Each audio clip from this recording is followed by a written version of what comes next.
What is going on? I'm Cole. I'm here with Blake today. Blake, how are you doing? I'm good. I'm good. I'm good. How you doing, buddy? Dude, I am good. And you just made it back from PlanetCon. You got a lot of stuff. I'm sure we'll talk about that later. But yeah, for those of you who don't know, Blake, I got to go to PlanetCon. How was it? Dude, it was like my first convention ever. And I was press, and like I got to talk to some amazing people, meet some cool people. I got some really cool stuff. I've been kind of being secretive about what I got. I want to do like a con hall video and show off the goods. But yeah, it was like nothing I've ever experienced before, man. Just like even waiting in line with people, like you just like talking to random people, and everybody's excited about the same shit. Everybody was in a great mood. Like it was really cool. I was really glad I went. Had a great time. Yeah, I know my first big con was C2E2, but this was like 2018, and Tom King was there. This is pre the wedding, so people were still pretty high on Tom King. Oh yeah, And no yeah, one's trying to kill him. yeah, this is actually the crazy thing was the DC booth there had two signings that you could get. You got, if you were there early the first day, you got a wristband for one, and you could pick between Tom King, Joel Jones, Clay Mann, or Bendis, because Bendis was coming. The Wow. nuts thing about it was, if you went to that Bendis signing, there was literally zero comic books that Bendis has put out from the DC imprint, but you're going to get stuff signed in the DC booth. Yeah, I actually in the David Mack interview that I have posted, he was kind of talking about that, about how when Bendis was with DC, and they happen to have all this Jinx World stuff coming out, and now it's all going back home to, so like Bendis, Neil Well, that was Gaiman, it. and Mack all have like this deal with Dark Horse now. They're like the kings of Dark Horse or something. Well, and Matt Kent's got that Fox Oh yeah, House, he's got the flux capacitor. or yeah, Flux House. Flux House, yeah.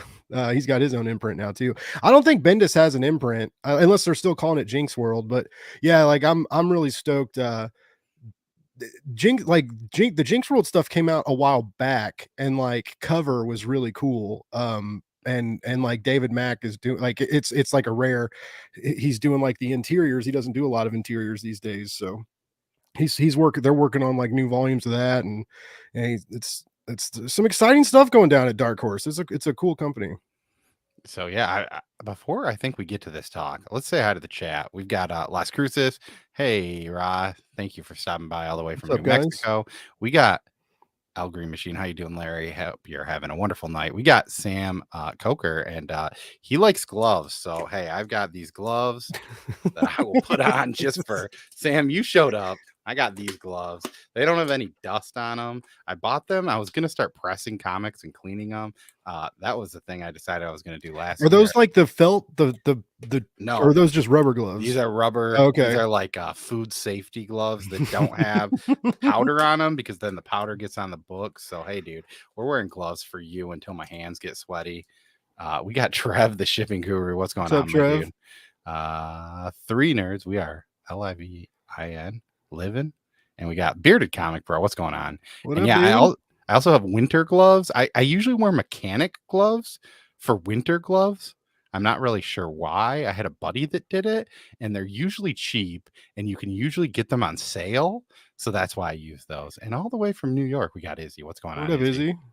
So I used to wear like workman's gloves when I was like when I first started bouncing at the bar, and I was like working out quite a bit. I was never like fit, but when the bar was busier and things were crazy, is yeah, I liked lifting, right? And they make like the fingerless weightlifter gloves that they charge you like a lot of extra money for. And my buddy, who's like was like in the gym like teaching me what to do, he was like, no, dude, you go to Home Depot and you just buy some comfy like Craftsman gloves, and you wear those to live, and you'll save like $20, and they work great and last forever. But I have a nice pair of gloves. I don't usually wear gloves. I used to smoke cigarettes, and so like you can't smoke with gloves yeah. really. And just, I mean, since I've just never been a glove guy. I never dress appropriately for the weather. I wear a hoodie and jeans like everywhere, even if it's like -2 degrees outside. I'm that kind of dumb person. Yeah, well, hey, I'm proud of you.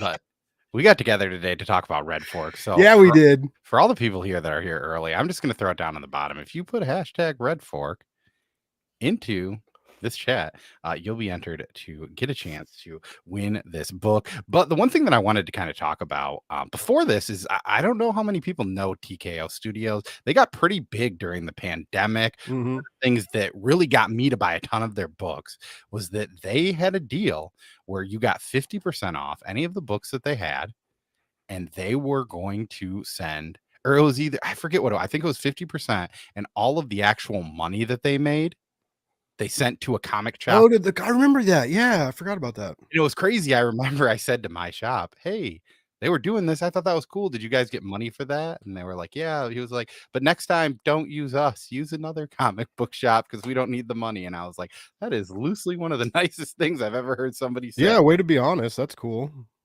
But yeah, I mean, like, obviously they need the money of people buying stuff, but they were like, we're more okay, I think, than some of the other ones just because of how they open their shop up.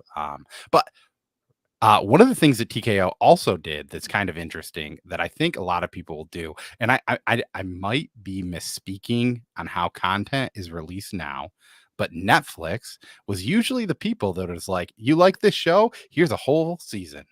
I hope you're ready for 12 fucking episodes. That's what TKO does. Here's a book, right? We come out, here's a trade, or here's all of the single issues. You can buy 6 issues. I know, like, Izzy said that he prefers to read single issues than trades. And that's the cool thing about them. I've got, where did I even set that? So, and here it is. So this is the trade that you're going to win. It is from my collection. So this is their trade too. This is a standard trade. As you can see, this thing is a lot bigger. Yeah, they're all oversized. Are way bigger. They're oversized. They're beautiful. They're usually, like, the paper quality is slightly nicer than your standard trade too. Everything's pretty thick. And yeah, those single issues are pretty sweet too. They come in these like slip cover cases. Mm-hmm. And currently, I think there's only 2 books. But they're starting to do some hardcovers too for some of the bigger ones. Yeah, what is it? The Sentient and Sarah. Yeah, Sarah, and Uh, Sarah was great, and so was Sentient. But Sarah is probably one of my favorite books from TKO. So I got to meet Garth Ennis over the weekend. Oh, nice. And am I freezing? You sound fine, Okay. but yeah, it looks like you got like weird lag spike. Now your video's catching up. I think we're good. Okay. Weird. That never happens. That's scary. But I don't know how that works. I got to meet Garth Ennis, and I was gonna have him sign all of because I have the Sarah single issue set in the little box. I was gonna have him sign all of them, but he charged $10 a piece, or five. It would have been like $30. So I just had him sign the first one. But he did tell me, like, we were kind of talking, and they're working on a new one. He's doing another Sarah TKO book. Yeah, I remember, which is weird because she definitely dies. Spoiler alert. Yeah, sorry. It's like 5 years old, but yeah. But hey, I mean, like I said, some people may not know about TKO, and hey, what is going on? Gilliam, I think I pronounced that right. But as you know, Ignacio dubbed me a new nickname. I'm now Cole the Name Butcher. So it's kind of like Gore the God Butcher, but it's just with me with names. So the Name Butcher. The Name Butcher. Yeah, I think he wrote that in like one of the last videos that I put as a comment. But yeah, so we're gonna get to Redfork once again for everyone coming through. If you haven't already, make sure you put hashtag Redfork down below, and you have a chance to win this book. And I highly recommend it because we'll get to it, but I really liked it. So, yeah, that's good. That's really good. I love Alex Packnadell. Like, I don't think I've ever read anything by him that I wasn't just absolutely floored by. He's a great writer. I know Chaos mentioned that too. So we've got writer Alex Packnadell. Thank you for saying that because I was gonna butcher it. We got artist Nil Vendrell, colorist Giulia, Brusco, letterer Ryan Ferrier, cover designer Jared K. Fletcher, and editor Sebastian Girner. I think it's cool that they have the editor and cover designers on here. But the quick about me from the TKO website is a supernatural thriller from writer Alex Packnadell, which is crazy. They have All Against All, which I think just came out. An artist, Nil Vendrell, with colors. Okay, they say the whole team. Ex-con Noah McClade returns to the coal mine hometown of Redfork to find its blighted whoosh by opioid abuse and economic decline. But there are something even darker draining the very life from the town. And as Noah digs deeper into the unearthed, a dormant horror that threatens to consume what little he has left to live for. Yeah. And so once again, yeah, I kind of, so it's weird. So I'm going to show off, I'll show off the first little panel here because this is like the first, I think this is the first panel of the entire book, which was like, it was weird. I remember reading this and I was like, oh, interesting. This is a book about drugs and coal, and it gets a lot different from there on. Yeah. But I love the use of coloring that they have in this. But yeah, this is kind of a grim book. The first issue definitely doesn't do a ton to really like get into this is going to be a horror book. And when this is like a horror book, I think this does body horror almost better than a lot of other comic Oh yeah. books that I've read. There is a book that John Lees came out with called Mountainhead.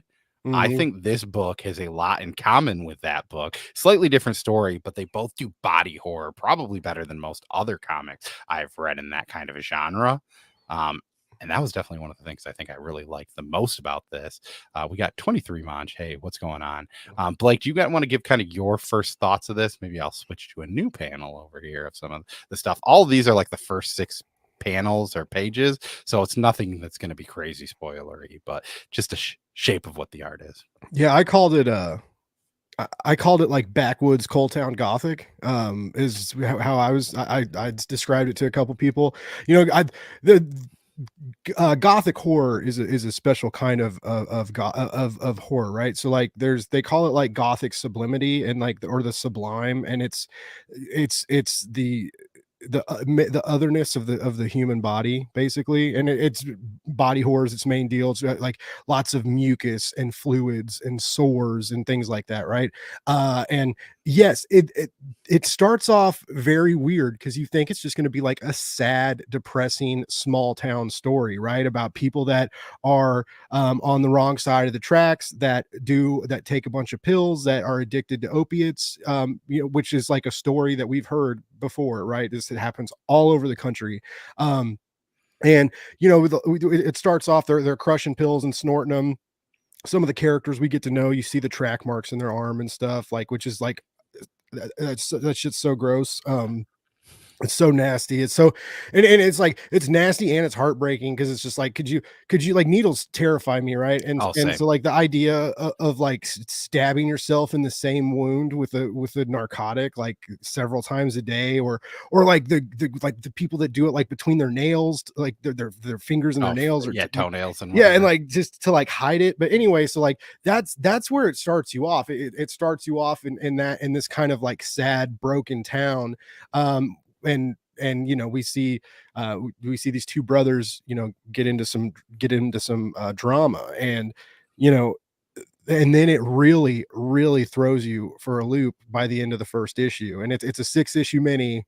And I mean, after that first, like, after the end of the first issue, something weird's going on, but nothing can prepare you for it. And it's so like visceral and gross, but like impressive at the same time, because like the artist is so good. And yeah, it's just like there's some really great page turns, there's some stomach turning art. Yeah, great body horror, lots of weird fluid metamorphosis, just like, oh man, I it's love hearing you gnarly. struggle through trying to explain what's happening. I mean, so what I need you to do, and this is maybe going to be a hard feat, can you either move to the left or the right, like slightly? Yeah, I mean, so your background, oh, your chair awkwardly gets in the way. They can kind of see it. Either way, we're good.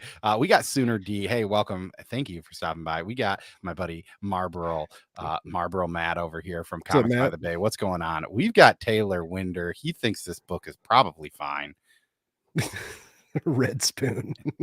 Yeah. Oh, yeah. Then it gets in the fork. But yeah, like it's weird too because I don't think a lot of the real like every issue. Well, the first issue has something's happening in the first issue. Mhm. The second issue, like you sort of get some grossness, some weirdness, but like every issue kind of gets weirder and weirder with some of this Yeah. body horror that is just like one of the part of it that I like kind of love the most, out of everything that's coming out of this. It ramps you up. You're almost, but you're still not prepared for what ends up coming, which is like such a hard thing, I think, to do. And that's the thing too, like for me, I think when it comes to the comic book medium, like jump scares are a lot harder to happen. It's Mhm. hard to make. I honestly, I don't even really love horror books, but the horror genre, like the horror movie genre, is probably my favorite. Yeah.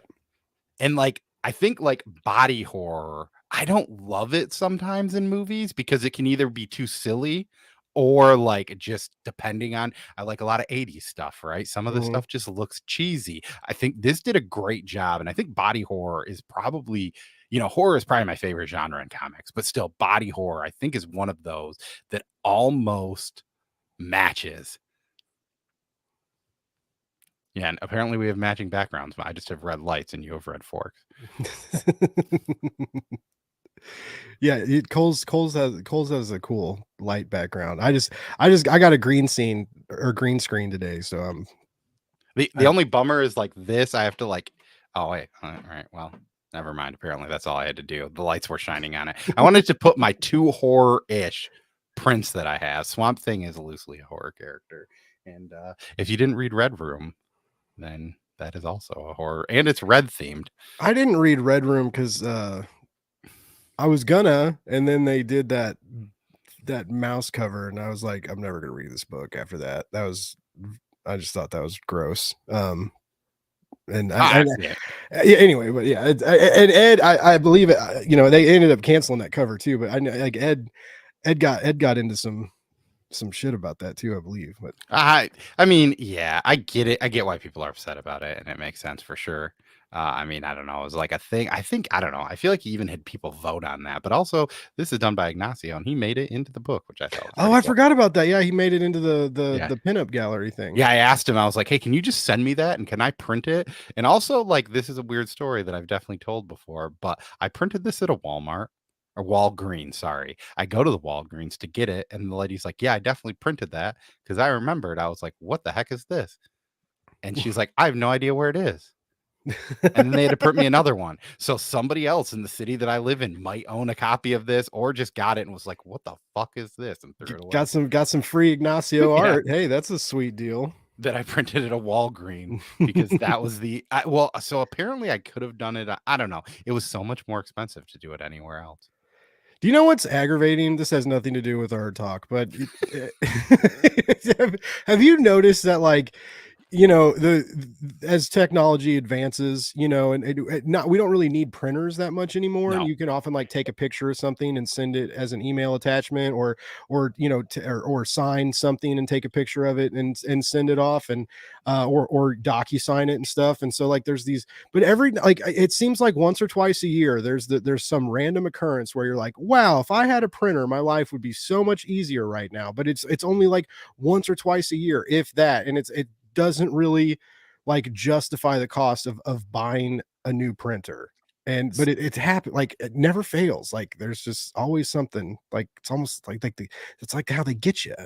And then you buy a printer, right? And then you don't use it for a while, and then finally, like, you're like, oh, I have to buy ink, and then like, oh, brother has like 3 new printers out now, and this old ink costs like $45 extra because it's old. It's a scam.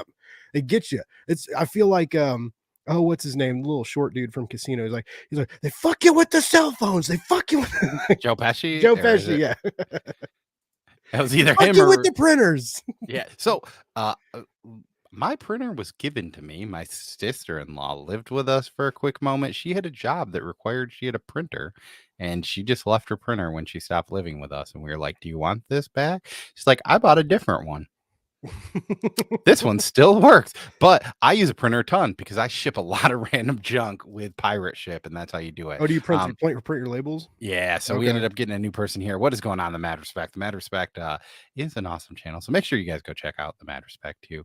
And yeah, we went off on Printergate. Yeah, Printergate got a little weird. I understand it.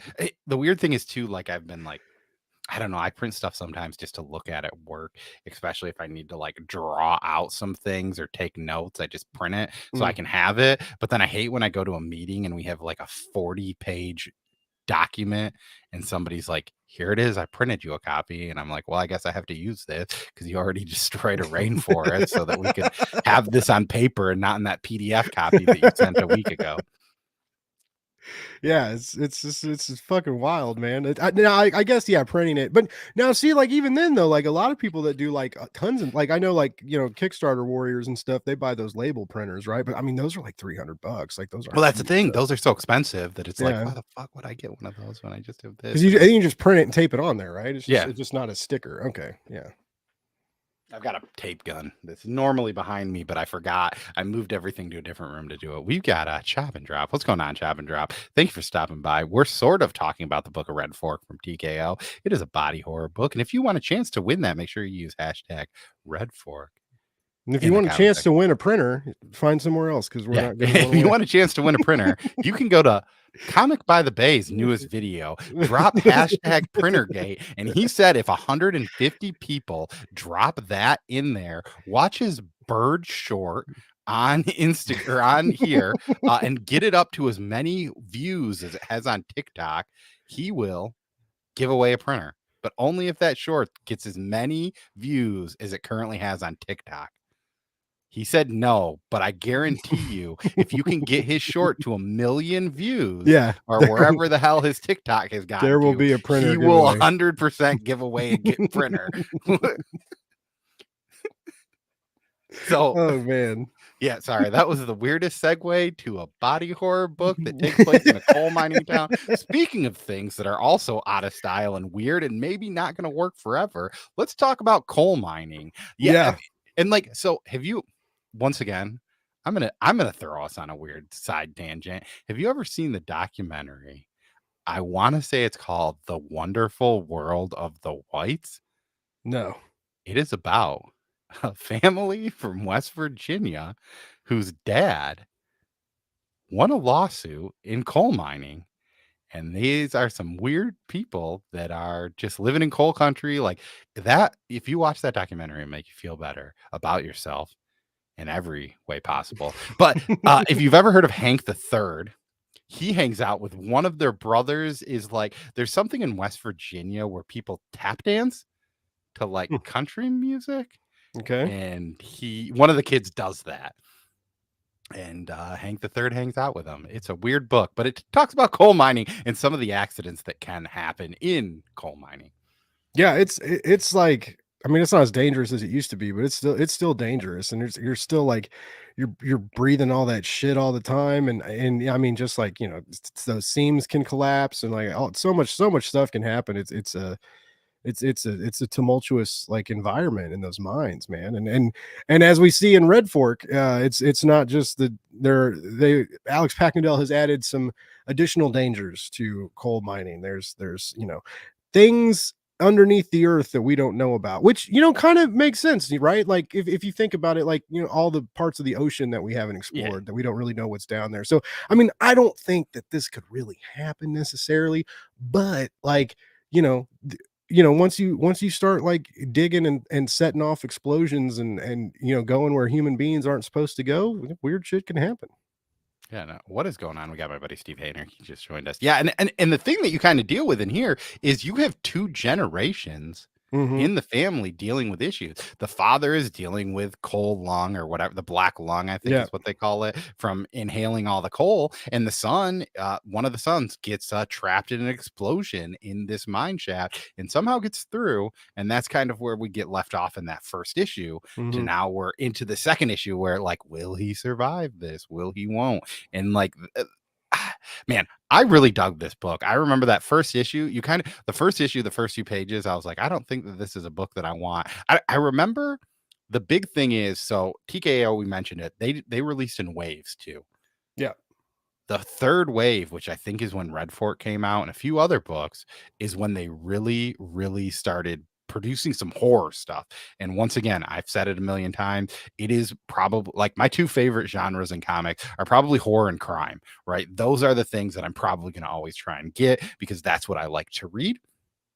And like this is a great example of it, but I kind of didn't think it was going to be that until the end of that like first issue. Well, you almost are thinking it's going to turn into what's the word I'm looking, maybe like fantasy or something a little bit Yeah. different because you're just like, well, how can somebody survive this thing, right? Hmm. Have you ever read like Charlie Stickney's White Ash? Like it's Yeah, like, I mean, that's the same way. Like, you know, that this whole it's everything takes place in this coal town, and it is fantasy, right? And yeah. they're you know they're digging, trying to basically like find this portal back to their world, kind of. So yeah, it's I had no idea where it was going to go. The first issue is, like I said, like we talked about, you know, it deals with like addiction and you know,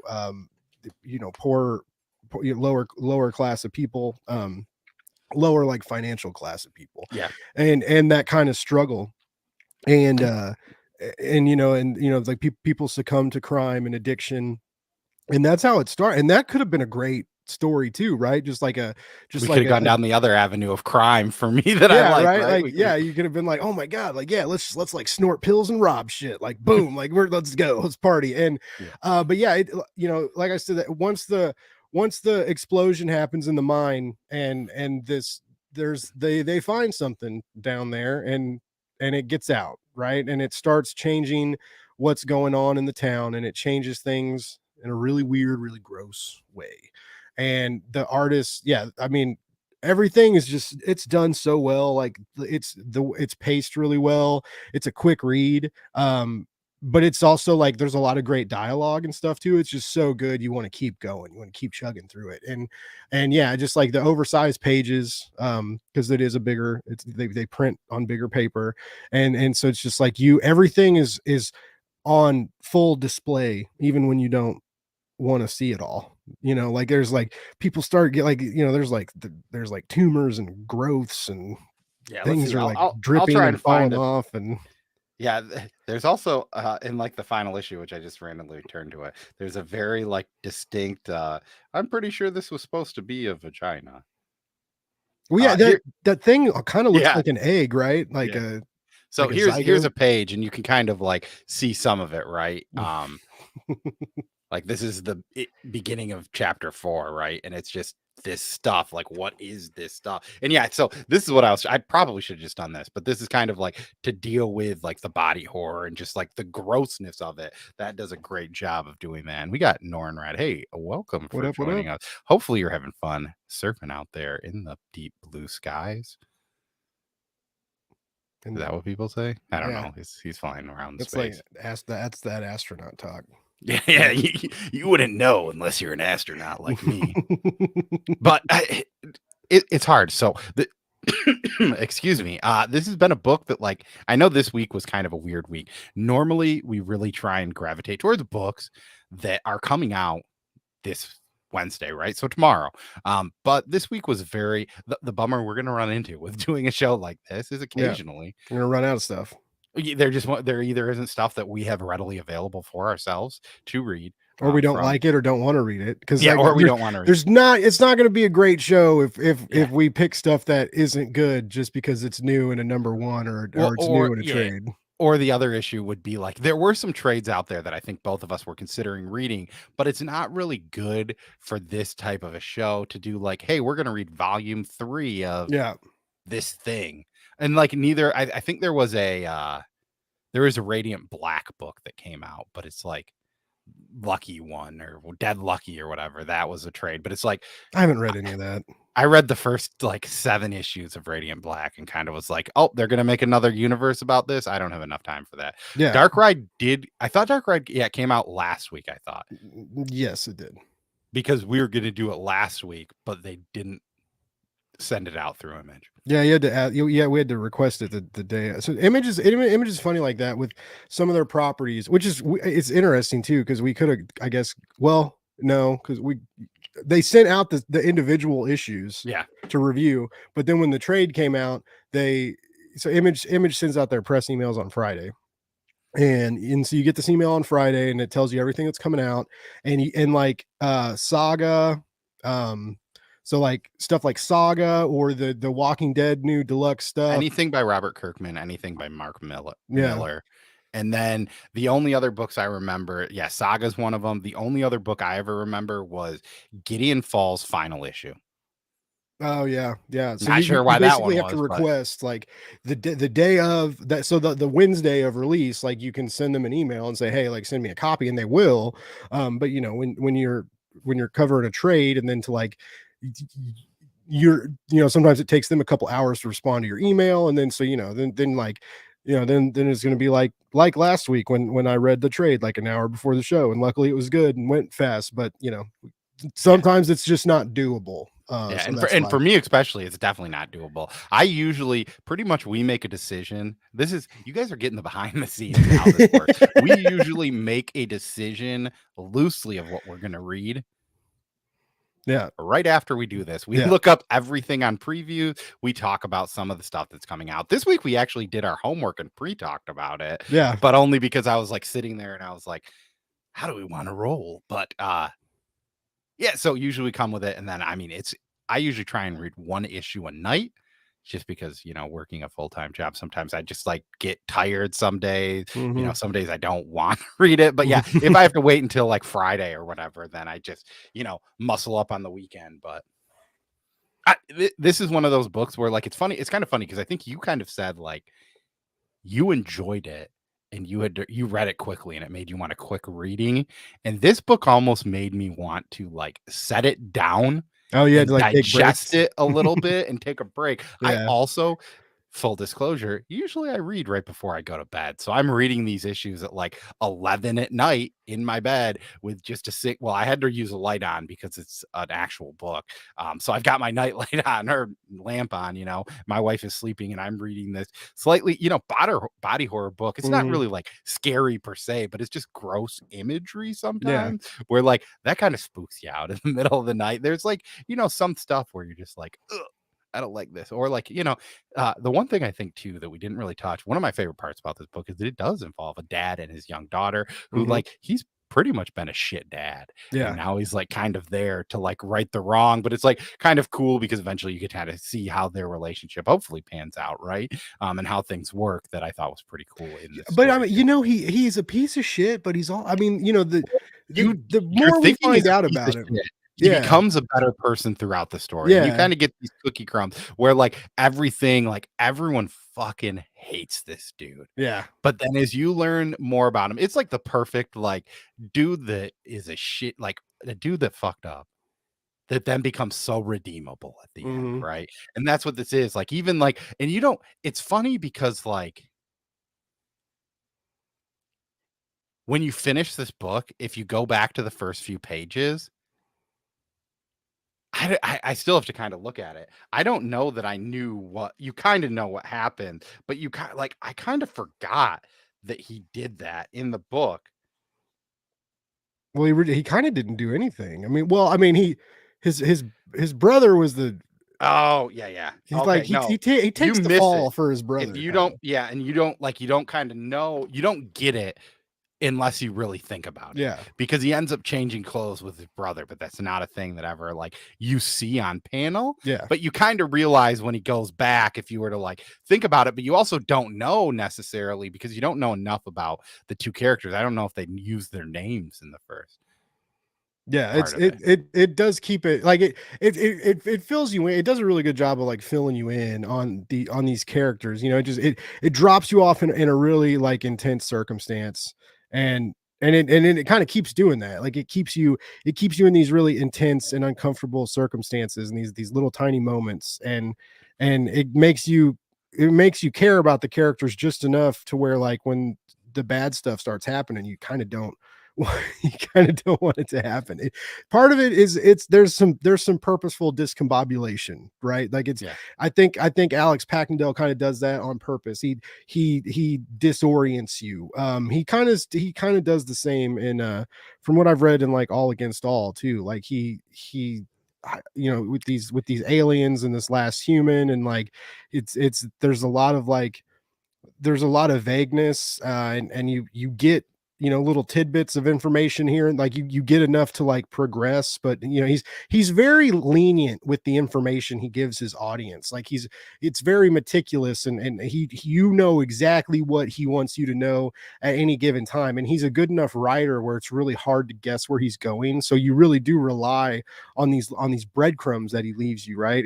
And then you start eating these breadcrumbs and you get hungrier and hungrier, but he never he always gives them to you at the same pace, no matter how hungry you are, right? So that's Yeah. why that's what kept me like staying up late to read. Like I read this on a tablet, and because TKO used to have some gnarly sales on Comixology. Like I got this and Sentient for like $2 each, like a while back, and like $2 for this for 6 issues of a great horror comic is Yeah. like such a good deal. But and so like I would read this at night, laying in bed, and just like, but then I would end up staying up a little. I'd be like, all right, one more issue, and stay up a little later, and then like I'd go to sleep, or like when you get I get up to get some water and go to the bathroom, and then not be able to go back to sleep right away, and then read Might as for an well read, hour, buddy. and then I'm like, oh my god, like it's so crazy, and like they once they start exploring these minds, right, and these Yeah. like, oh, it's I want to talk more about it. What's up, shop? Yeah. And also for those of you here, if you are on Instagram, make sure you follow Shop for Comics. He has been doing some awesome things where he has been turning people into comic book characters.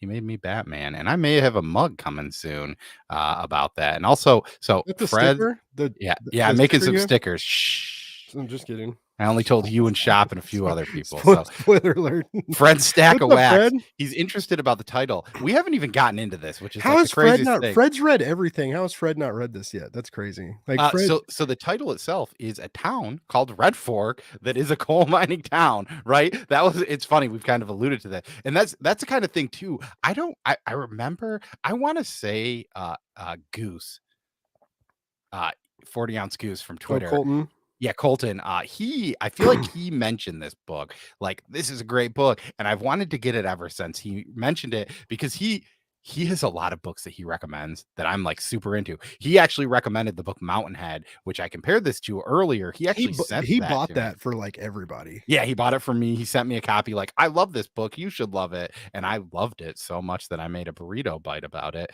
when burrito bites were things that we were doing. I wonder, is it because it's kind of stormy here? Is that why I'm freezing? I don't know why my I don't know. computer's being an The asshole. weird thing is your audio's fine, but yeah, it's like maybe it's just the green screen. Your computer's not used to the green screen yet. Oh, But maybe that's why. that's not a thing. I doubt it. It could be. I mean, it's maybe, but like this is so Yeah, 'cause lightweight. it's totally frozen. Yeah. There you are. You're back. The best thing is when you're unfrozen, you like speed up. You go like dog Nice. fast. Yeah. Oh, I think I saw you. No, we Yeah, got you no, here. everything. I know. Yeah, you're moving. It's like I Yeah, see yeah. you. What is Well, your happening? sound is your audio quality is fine, which is also weird. Do I Um, wonder. Let me, And yeah, I see other people dropping this here. So if you've kind of just showed up recently, make sure you throw in that hashtag Red Fork. We are giving this away. Oh, once you put on those new glasses, I think you're good. Also, dude, never mind.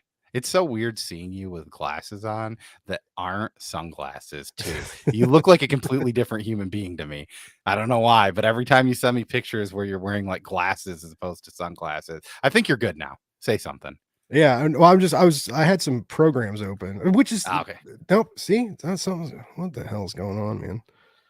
Yeah, I don't know. I mean, you can probably keep talking. I mean, you look weird, but you're fine as when it comes to your actual audio, which is way better than, I mean, anything, right?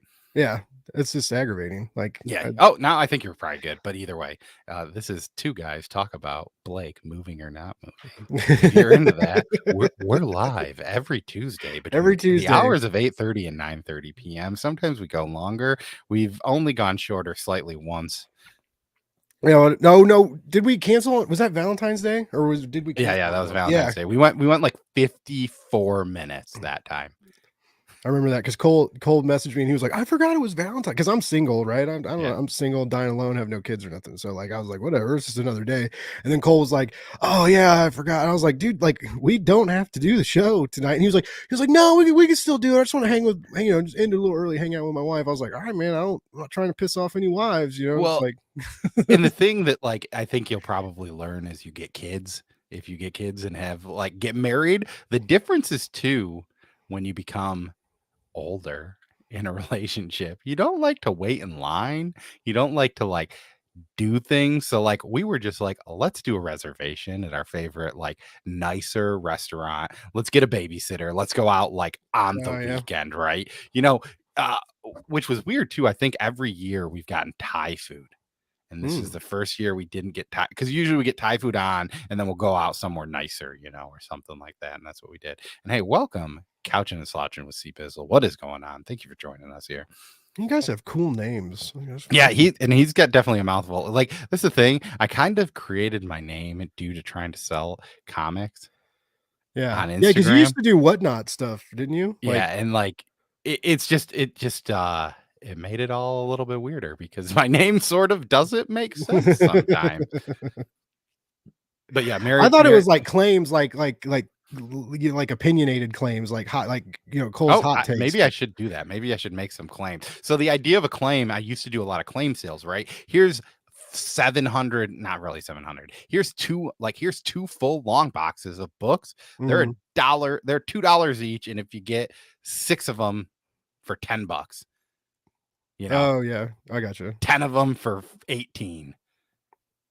I've done a few of those. I don't even know that what I said was real math, but something loosely around there, right? I had numbers that were made it worth it. And that was how I kind of started doing this, because it was just like, dude, I have so many comic books, but it's so hard to sell comic books that like aren't good comic books. Like, right. Yeah. Like shit that I don't want anymore. Well, like, guess what? No one else wants them, and no one else wants to buy them either. Hashtag right on. Also, Taylor Winder created the name Mustache Rider, and the fact that he hasn't created some sort of a weird Cole's Mustache Rider shirt on his website. Granted, maybe he did, and I just haven't looked at it, but I think you should do that, Taylor. And I'll just send people there to buy it, because I have been lazy and I have not created a shop, and I probably should create a shop. So if you're out there and you have a shop that you use, so the bummer is, I know some shops suck and they have stupid shirts, but I also hate that the ones that have nice shirts are like way more expensive. But it's also like, I don't know, like I'm the type of person that I would rather pay $25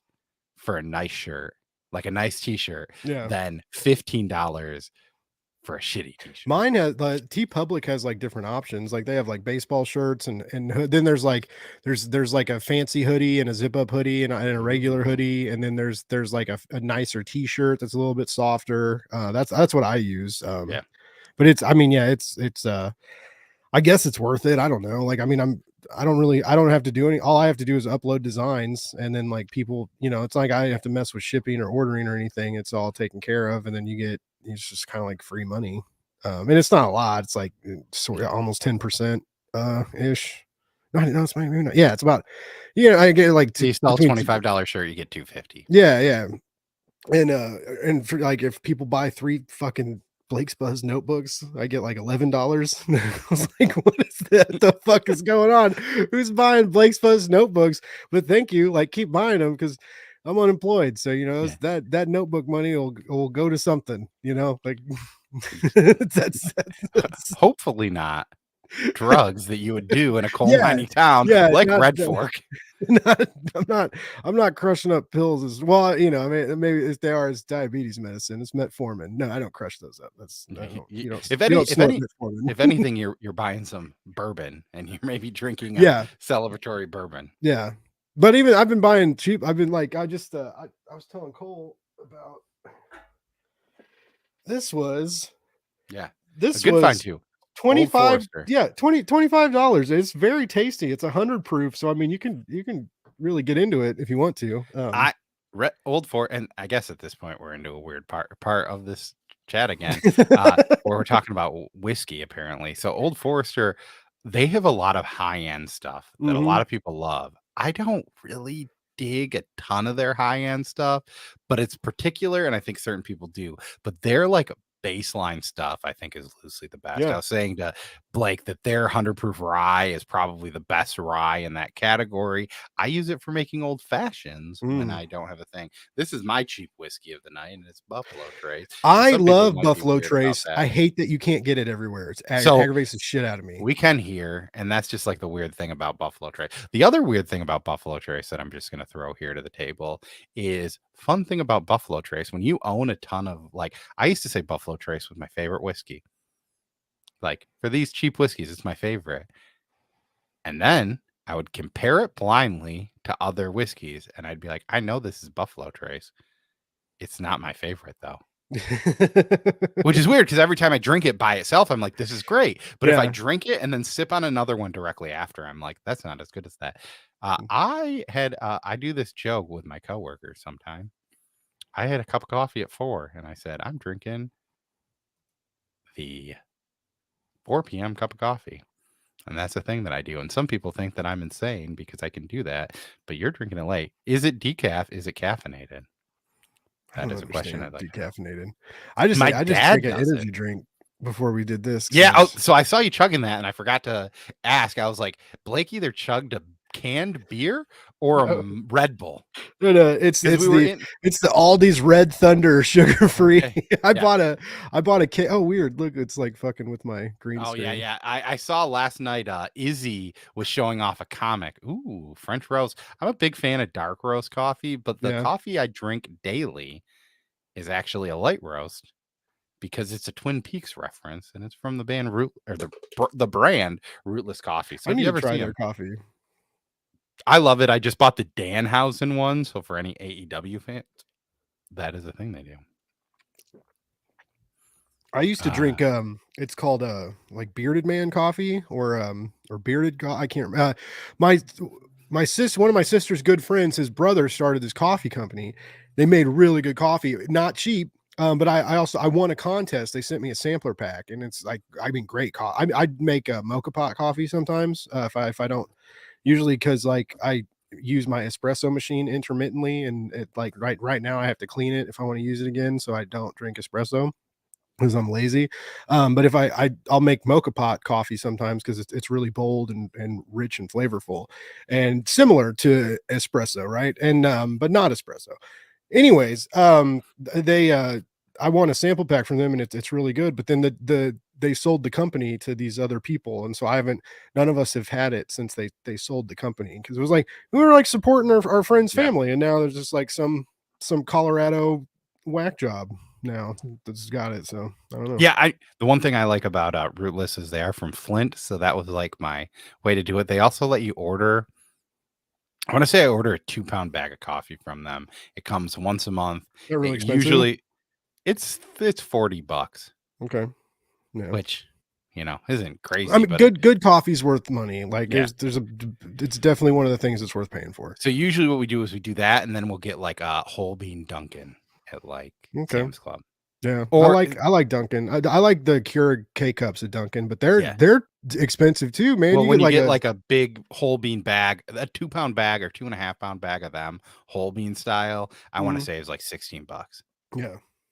Yes, Flint, Michigan. My wife actually asked. So I live in Michigan. So my wife actually asked, "Do you think they use water to roast coffee beans?" And they don't. I had to look that up. I don't know why I had to. I asked my dad actually. My dad roasts his own coffee and does decaf coffee, so that's weird. My sister-in-law also works at a coffee company, so she's just like, "Here's some coffee." The weird thing is, all these coffees they're flavored coffee, but they're not artificially flavored. So it's like this coffee has hints of cherry and whatever, Yeah. but they're like, I don't love it's fine. Oh, I'm born and raised in Detroit and live in Dallas. Oh, so you no longer live close to me. Yeah, so yeah, I'm in Grand Rapids, if that tells you anything, or the greater Grand Rapids area. So about 2 hours from Detroit.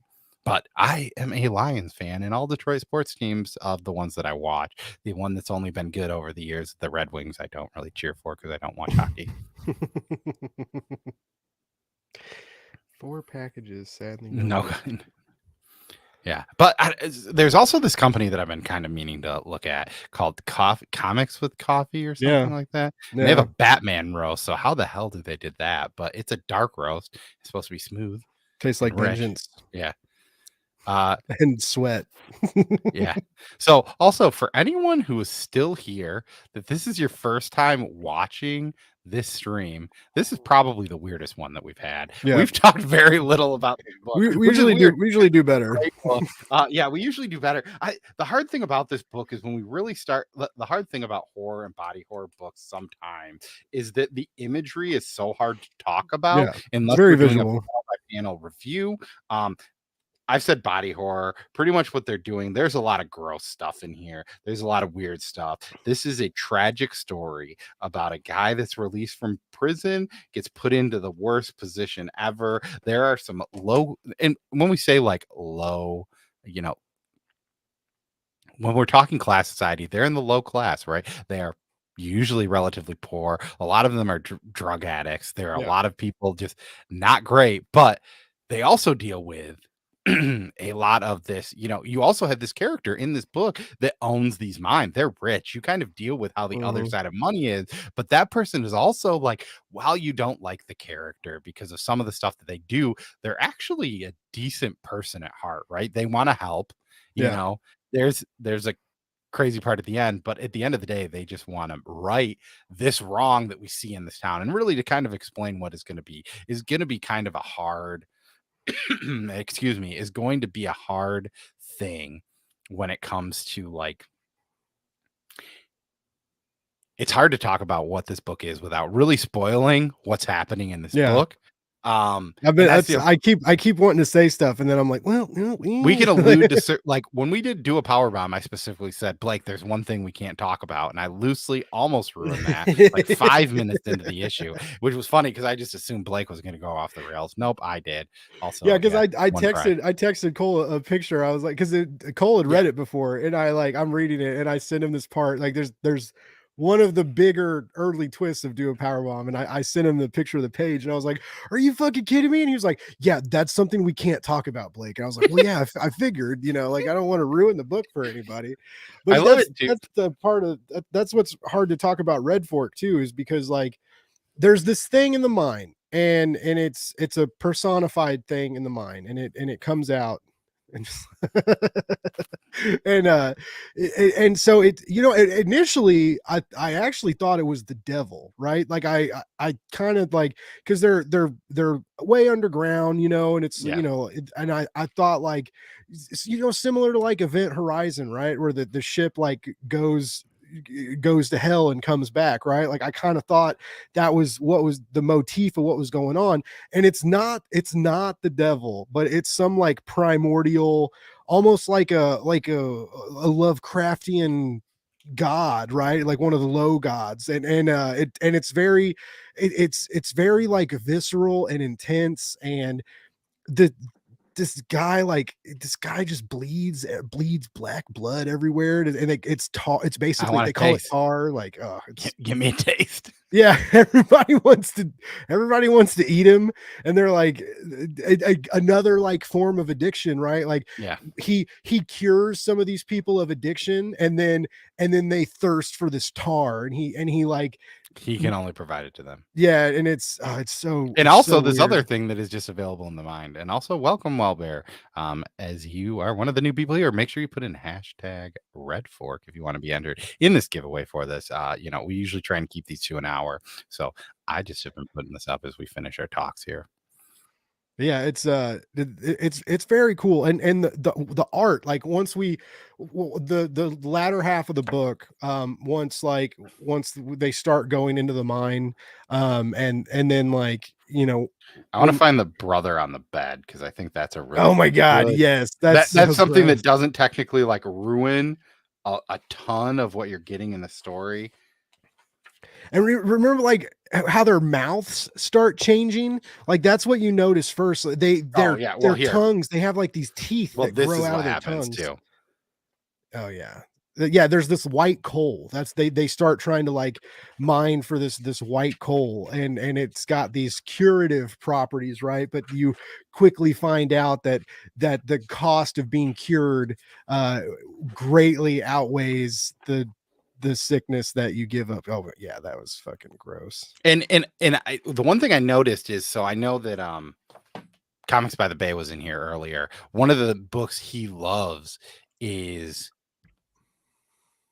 Shirtless Bear Fighter. Yeah, it's the same This is the artist, same right? artist as Shirtless Bear Fighter. Yeah. Which is such that's just wild to me, because Shirtless These are Bear such Fighter is crazy books. Yeah. But like just flapjacks and bearskin and joke after joke after joke, and it's so funny and lighthearted and very like very cartoony, and even the action, like with this dude's fucking fighting bears, man, and even the bears look goofy and sometimes, and yeah, to see this artist that's what it reminded me of is like Robin Williams, when you look at like Robin Williams's comedy, and then you watch fucking 1 hour photo, and he makes you yeah. like cringe for the Or whole what's movie. that Christopher Nolan movie he was in? I don't know. Insomnia. Oh, with Al Pacino, yeah, he Yeah. plays a serial killer. Yeah, yeah, And yeah. this is and sorry, Kenneth, I never said hi to you, but also what's the frequency? These, man, I hate that it doesn't let me see these actual emojis. I mean, I guess maybe I should look at my phone and see what it looks like there. But yellow trophy smiling. What? Oh, that is way creepier than I assumed it would look. How do you see it? You just go to YouTube? So if you go to the live chat on YouTube, you can see it. But overall, I think the way that we normally have kind of been doing this is, what would your overall grade for this book be? Ooh, I would give this one like I'd go 8.64 out of 10? Yeah.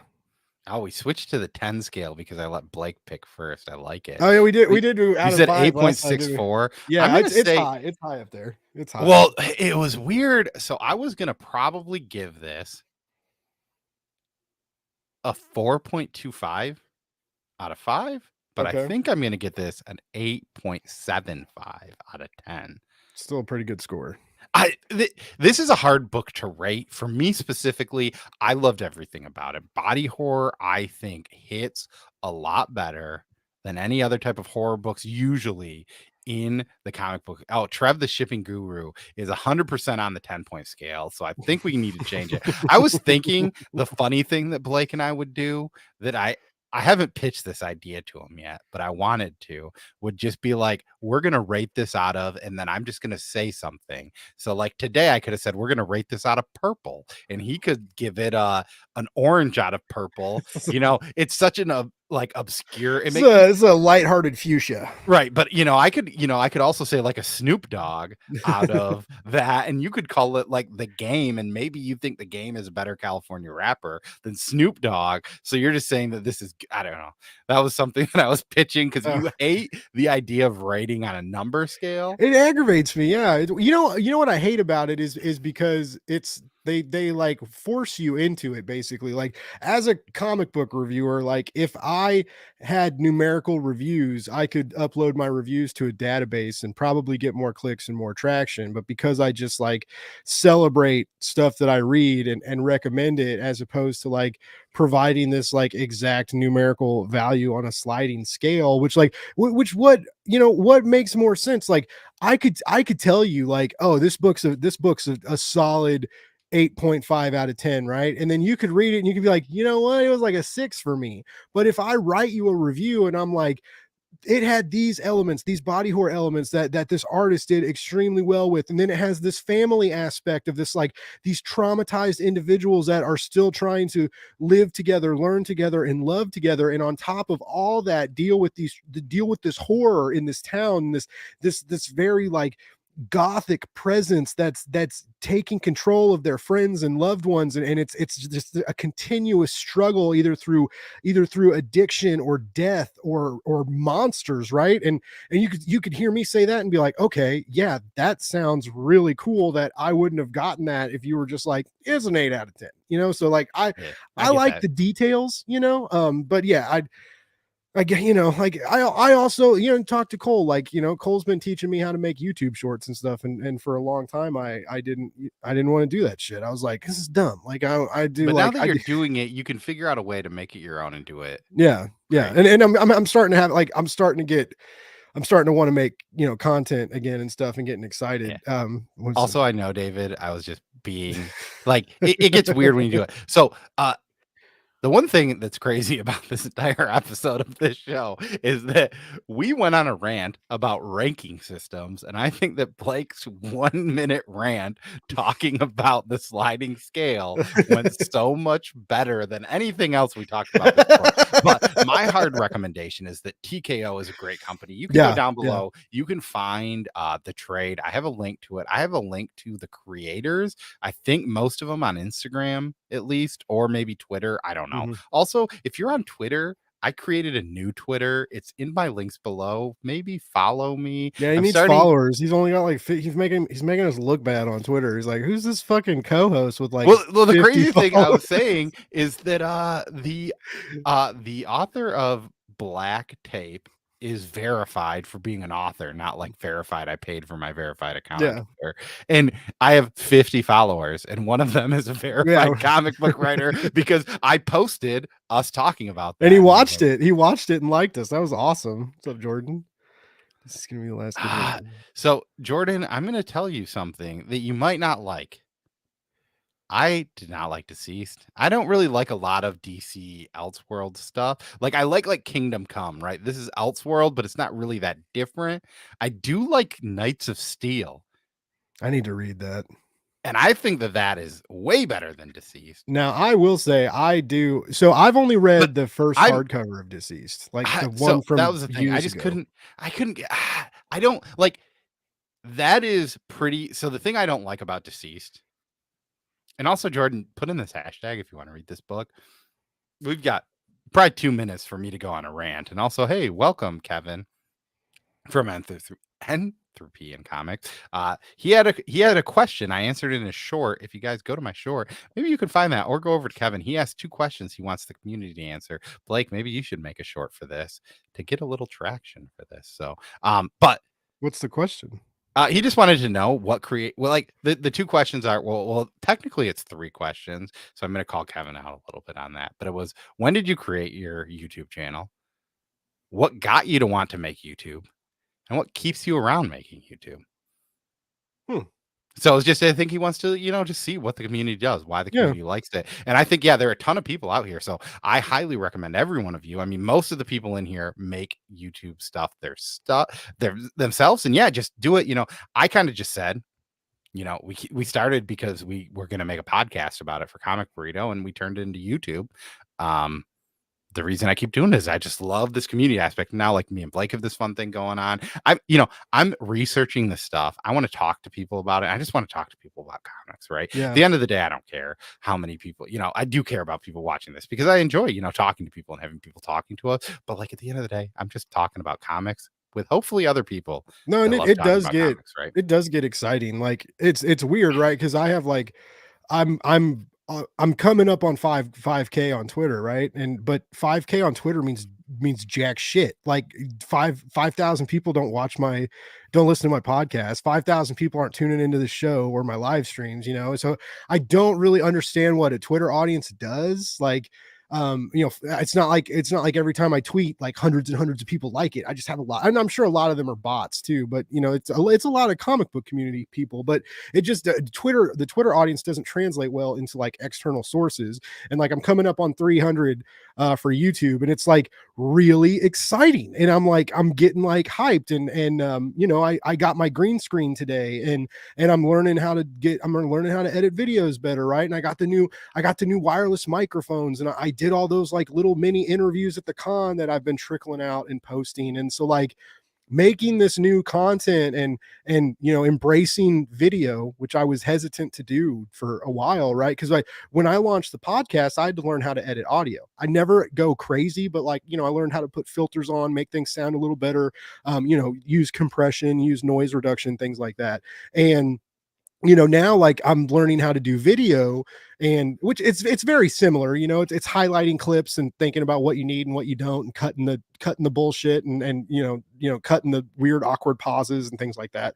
But yeah, the kind of like the wild, like how everything has to be like under a minute to be like a YouTube short, right? Like it's kind of, it gets on my nerves a little bit, but it's also like it's teaching me to be more efficient with my time. Just like when I was in my writing program and when I would write a lot of poetry, right? Like poetry makes you think about the line, a line of text a lot differently than just writing prose. And that made me a better writer. And learning how to do this YouTube stuff in a very strict I'm going to time pause frame. you for 1 minute. There are a few people that haven't entered. I'm just saying, we're going to probably give it 50 more seconds.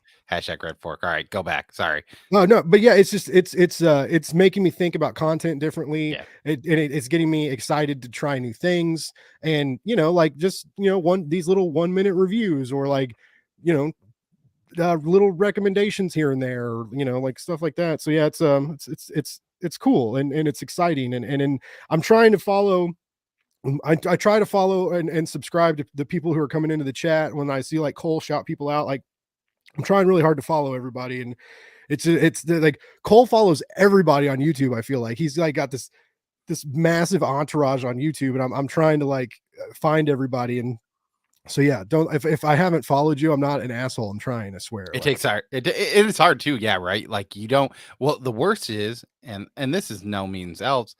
Uh, the default of this whole thing is that people aren't naturally publicly subscribed to you.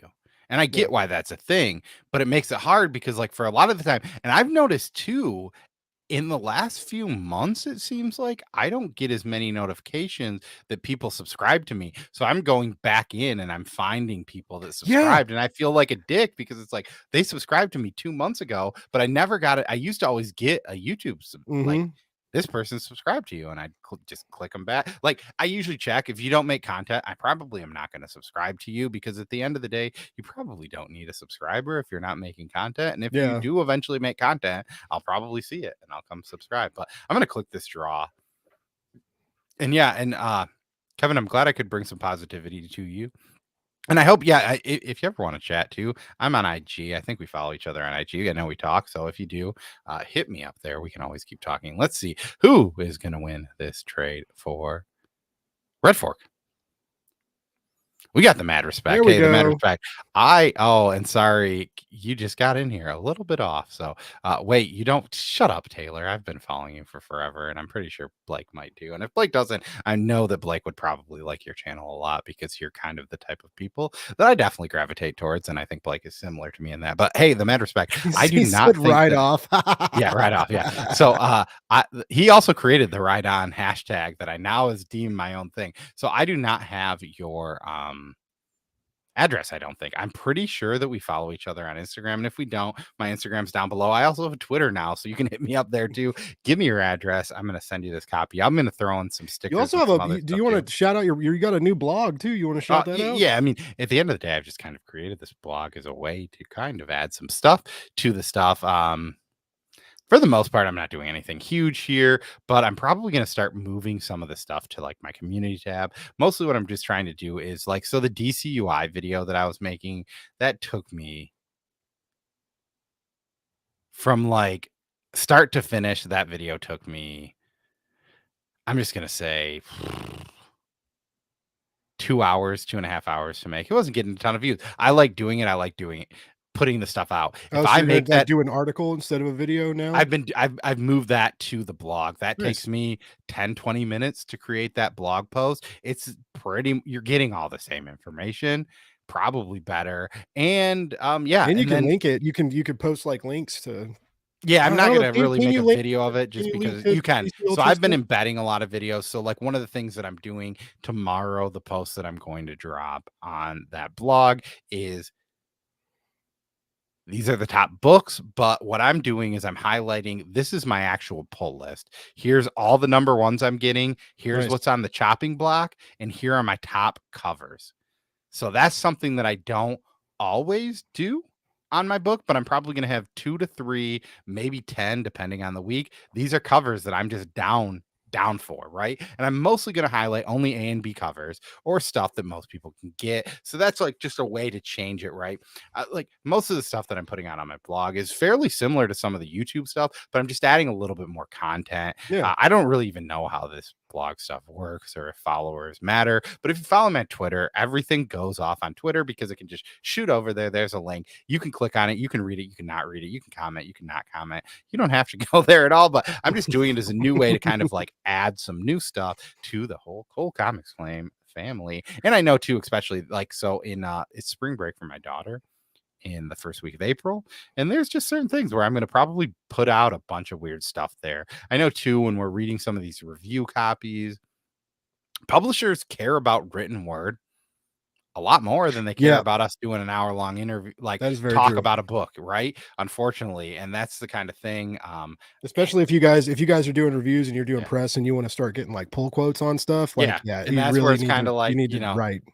And that's the bummer, right? I'm trying to think of here are some words that I like. My wife loves to like edit, which is definitely a cool thing about it. So it's like I'm a fucking terrible at writing words. I don't know how to spell. Like I'm an adult that has a career and I don't know how to spell. I'm an adult. I'm an unemployed adult, and I do know how to spell. But Yeah. I think I would rather be employed. Man, well, I'm not gonna lie. It's been kind of nice, but I'm also running out of money.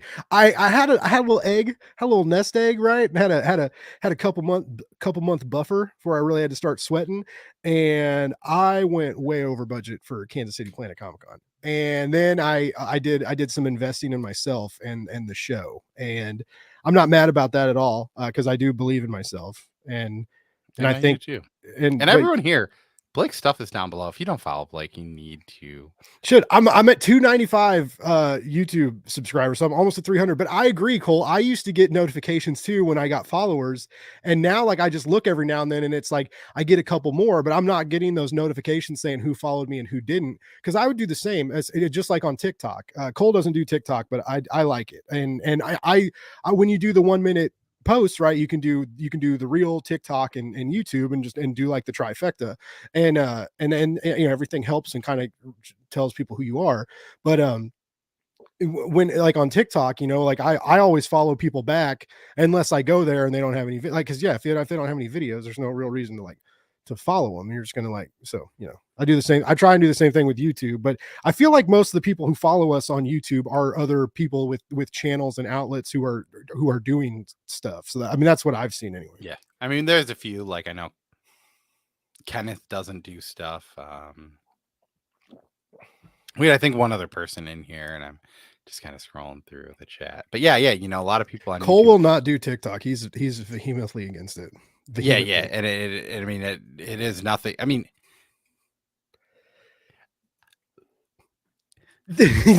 I'll go. If you want to know why I don't do we broke him. He's shut down. I don't want to talk about it like on a video where you No, just hear me I go know. on a rant about TikTok. I get it. And I like, get it. because like, Hey, we might there are all be certain off of things. it in a Yeah. month. Like, I mean, Yeah. who knows what's gonna happen? But yeah, the reason I don't do TikTok is just there's certain reasons. I did do TikTok for a second, and then I kind of looked into TikTok a little bit more, and I'm like, I don't love this, so I'm Yeah. kind of off. And TikTok was great, and the hard thing too with TikTok, but like that's the thing. Matt over at Comics by the Bay, he put a video of a bird twerking. And I think he's close to 1 million views. That's why I made the joke that if you go watch That's his bird insane. TikTok and it gets 1 million views, he'll buy people a printer. I get 'Cause I'm like assuming, 200, and I'm like, I'm stoked. I'm like, yeah. yeah. But yeah, so Blake's got a ton of stuff. I'm gonna cut Blake off. We went way longer than normal. Normally I let him go, but it'll take him way longer to do it. And I'll be able to promote him way better than he will. He's got a ton of crazy people that he's gonna have videos for. We've got the likes of Kevin Eastman, we got David Mack, we got, I think, Cullen Bunn. Yep. Jimmy Palmiotti. Hopefully tomorrow I'm going to do my Marvel Knights blog post in the Jimmy Palmiotti interview tomorrow. Yeah, That's the and plan. there's and Blake's got some top tier talent coming through to his channel too. I mean, I'm not going to spoil it. If you want to just name drop anyone that you were name dropping to me, you can. I mean, has your Matt Kent video dropped yet? I have an interview with Matt Kent that I haven't even released yet. I'm keeping that in the burner. And then I got Ed Brisson. I got an interview with him recorded that I haven't released yet. And tomorrow, speaking of Predator, we got the Alien creator Delkin Chevy. Yeah, just had Declan on, and then tomorrow. And that's been a great. I've been listening to it in podcast form because now I've just found out that like your long form interviews I like listening to. I listen to them now on the podcast. Nice. Usually, like I'm weirdly listening to you in the shower, and I always feel weird when my daughter like comes in to like pee, as I'm like in the shower and you're just cursing with some random like European dude.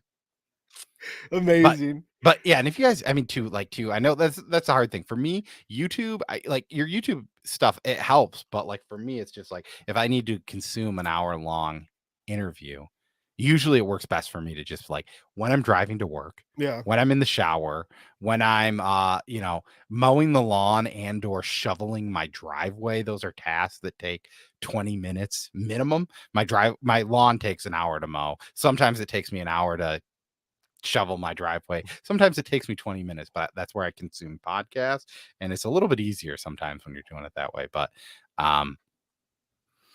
I'm probably going to drop a video too soon about my 100 subscriber giveaway. I think I gave a date to some people behind screens, and I'm not ready to make that date happen. I'm guessing loosely it's going to happen the second weekend in April on a Sunday, loosely around 2 p.m. But I'll make a video dropping that. If you haven't entered it, make sure there's a video for it. You can go back and Yeah, do that was it. a while. That was a while. I thought that already happened. It didn't. I've just been lazy, and it's taken me a while. But hey, Hey, hey, this was the fun. life of a content creator is no Yeah, yeah. joke, ladies. That's why we drink. It's a hard life. And I mean, and that's the thing, like I always say, like, I have a job. I do this for fun. I just enjoy talking about it. And hopefully I can get other people talking about comics with us. So, hey, Blake, this was a fun time. Honestly, we didn't talk about this book very much, but I really think that you should go out and get it. I think of Mhm. all the books that we've maybe done, excluding maybe like Do a Power Bomb. No, This is this a is high one of the better recommend. books. Unless you hate body horror or horror, you got to do it. Definitely. This was the like the first time, like when Cole read the first issue, he messaged me and he was like crazy pumped up about it. He was like, "Oh my god, the first issue!" And Yeah, then like I was like, "Okay." And then so like I wrapped up what I was doing and sat down and read the first issue, and I was like, "Okay, sold. Like this is dope. This is cool." Yeah, and I mean, that's a funny thing. Like, you guys don't get the back and forth that we have just because loosely, it's just like, Cole, teach me, senpai. And then I'm like, I don't even know what I'm doing, dude. But also make sure that if you subscribe to Blake and you watch any of his shorts, be like, hey, this would be so much better if your mic had a handle on it and it wasn't connected to your shirt. But also, yeah, I'm Cole. He's Blake. Right on. I don't know. Peace.